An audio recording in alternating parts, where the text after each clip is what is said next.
So I'm Mark Develis. I'm a producer on Need for Speed.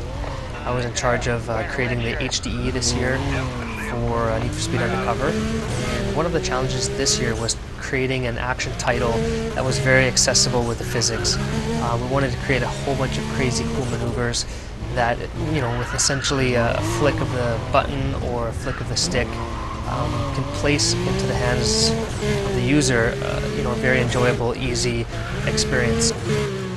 So this year we started off with a simple burnout. So essentially you're just holding both the LT and RT triggers down, spooling up those tires, getting the smoke billowing out of the fenders there. And all I'm going to do here is just let go of the brakes, hold the throttle down, and bam, we're off. That essentially started, okay, that was pretty generic, where can we go from there? So we said, start with the 360, so you do the same thing, you release the brake and you hold the steering all the way to one way.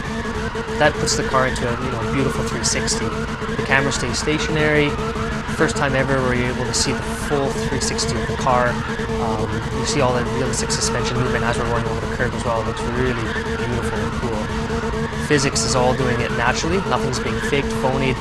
We went basically from 40 attributes, say 6-7 years ago, to up to 400. Everything's based on curves, speed.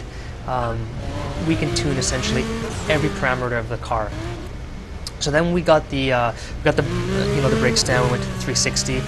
So then we said, why can't we do a 180? So essentially with a flick of the e-brake and a flick of the steering, we're into a 180.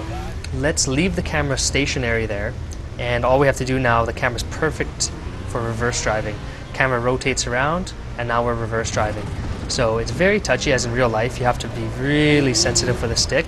Little taps will do, but now we're actually driving in reverse, something we've never ever had before in any Need for Speed. And essentially you get a totally different perspective. You're looking at the front of the car now.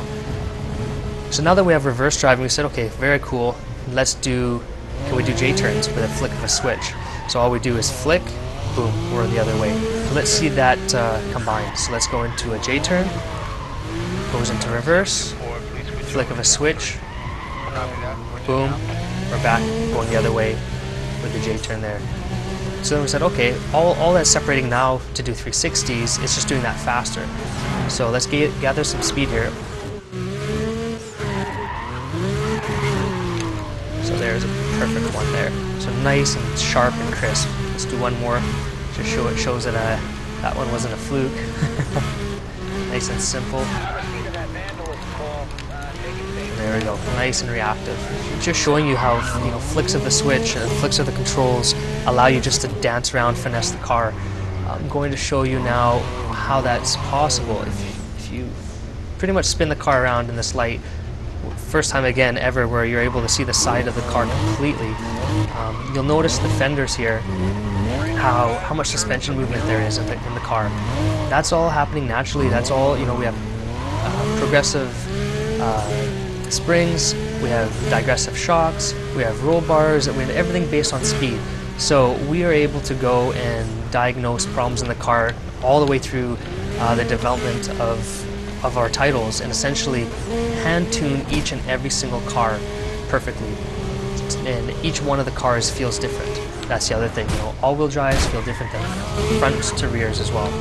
And within those categories, depending on weight, depending on wheelbase, depending on ride height, everything handles and has its own character. The other thing is drifting. We don't have, as per se, drifting modes of drifting. We have drifting right into the game mode. That was awesome, funneled right through. So I'm able to essentially go through a long corner. As long as I keep my throttle pinned and counter steer, I'm going to keep the drift going. So there you go. You saw the drift right through that corner. So let's get some speed here again. Let's NOS.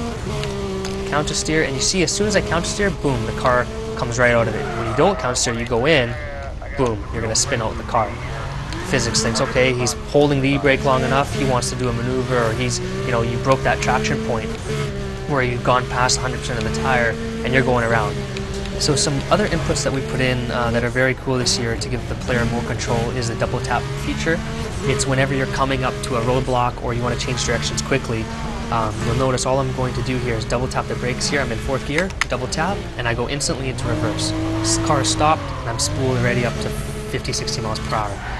That allows quick transitions, allows me to get away from cops, allows me to spin off cops, super simple.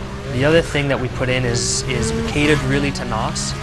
Not only does NOS, you know, blow by the opponents, we also made it so the NOS puts the power to the ground.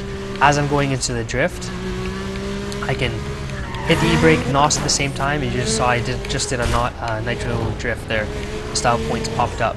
So again, show you, we're gonna drift, NOS at the same time, and I'm NOSing and counter steering at the same time to really keep the drift going. So timing is crucial, timing is key. Like I can't stress enough, nothing is faked. It has been my duty over the last 7-8 years, back when, since Hot Pursuit 2, we're developing Underground, to create a physics engine that was powerful.